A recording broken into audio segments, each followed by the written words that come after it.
अब मैं दुआ का आखिरी हिस्सा बोलने वाली हूँ। आप सब लोग खामोशी से सुनना और बात नहीं करना और अपने रब से अपनी मुकम्मल शिफा अभी इसी वक्त कबूल फरमाना। शिफा मिलने के बाद खुदा का शुक्र और तारीफ करना, मजीद बरकतें हासिल करने के लिए दूसरों को भी बताना। In the name of living God, I bind and take charge over every sickness, disease, trauma, infirmity, iniquity, and command you to leave right now and never return.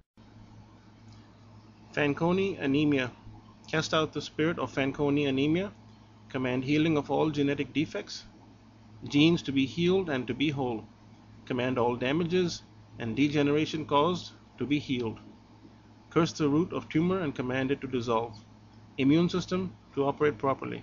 Curse the seed and root of cancer cells and cast out the spirit of cancer. Cast out all pain.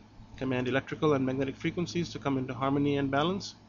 Curse any prions and command them to dissolve and be absorbed by the body. Command the body's defensive killer cells to multiply, attack, and destroy all cancer cells.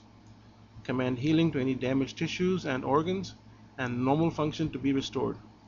Speak creative miracles as needed. New brain, eyes, eye structures, neurological systems, organs, bones, bone marrow, tissues, and any other parts needed. Command the brain to function properly and excess accumulation of lipopigments to be gone. Proper vision to be restored, electrical and magnetic frequencies to be in harmony and balance. Body to be whole from the top of the head to the tips of the toes in the name of living God. Amen. आमीन सुम्मा आमीन।